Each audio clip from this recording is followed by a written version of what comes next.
ବିଛଣାରେ ଶୋଇକି ଏହି ଗୋଟିଏ ଶବ୍ଦକୁ 3 ଥର ପଢ଼ି ଦିଅନ୍ତୁ। ଗ୍ୟାରେଣ୍ଟି ଦେଉଛି ସୁନ୍ଦରୀରୁ ସୁନ୍ଦରୀ ଝିଅ ତୁମ ହାତ ଧରିକି ରୁମ୍କୁ ଡାକିବ, ଯାହା ଚାହିଁବେ ତାହା କରିବ।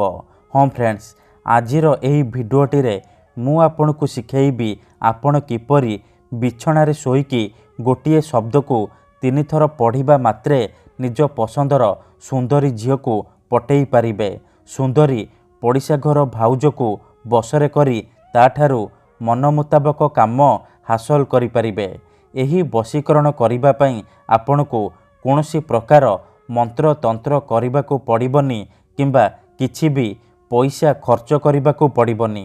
କେବଳ ଯେତେବେଳେ ଆପଣ ରାତିରେ ଶୋଇବା ପାଇଁ ଯିବେ, ନିଜ ବିଛଣାରେ ଶୋଇବେ, ପୂର୍ବ ଦିଗକୁ ମୁଣ୍ଡ କରିକି ଶୋଇବେ, ତାପରେ ଏହି ମନ୍ତ୍ରକୁ 3 ଥର ପଢ଼ିଦେବେ।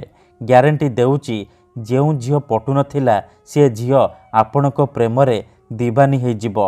ପଡ଼ିଶା ଘର ସୁନ୍ଦରୀ ଭାଉଜ ହାତ ଧରିକି ରୁମ୍କୁ ଡାକିବ, ଯାହା ଚାହିଁବେ ତାହା କରିବ।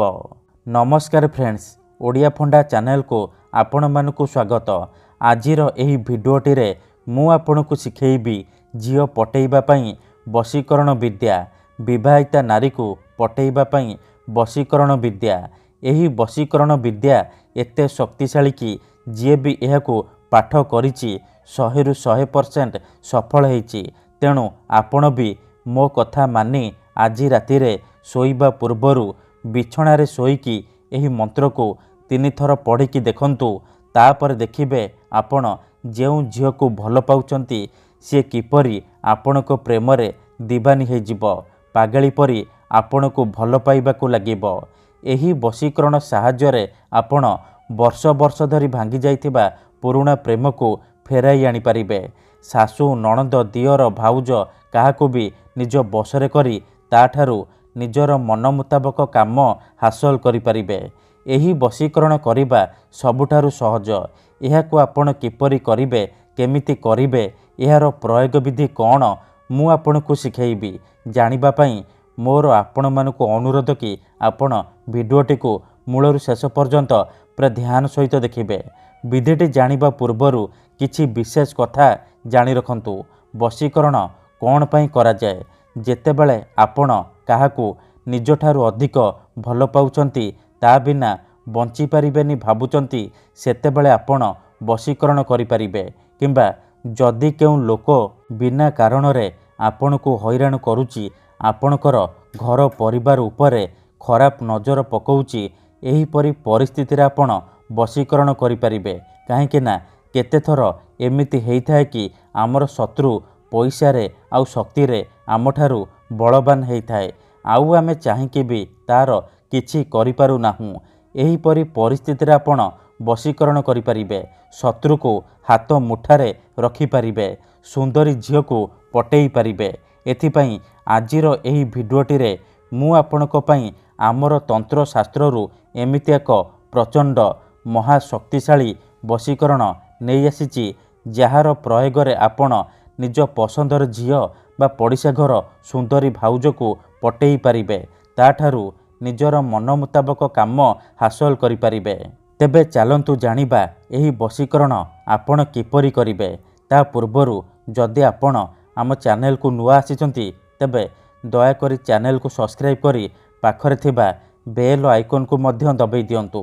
ଏହି ବଶୀକରଣ ବିଧିକୁ ଆପଣ କେଉଁ ବି ବାରରେ କରିପାରିବେ, କିନ୍ତୁ ଯେବେ ବି କରିବେ ରାତିରେ ଶୋଇବା ପୂର୍ବରୁ କରିବେ। ନିଜ ବିଛଣାରେ ଶୋଇକି ଆପଣ ଏହି ଶବ୍ଦକୁ 3 ଥର ପଢ଼ିଦେବେ, ଆଉ ଲଗାତାର 3 ଦିନ ପର୍ଯ୍ୟନ୍ତ ଆପଣ ଏହିପରି କରିବେ।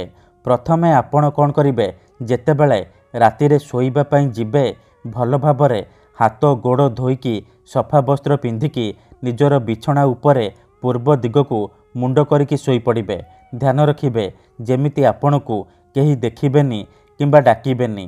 ତାପରେ ନିଜର ଡାହାଣ ହାତକୁ ଛାତି ଉପରେ ରଖିବେ, ଆଉ ଆଖି ବନ୍ଦ କରିକି ସେଇ ଝିଅ ବା ନାରୀକୁ ମନେ ମନେ ଭାବିବେ, ତାର ମୁହଁକୁ ନିଜ ମନରେ ଭାବିବେ।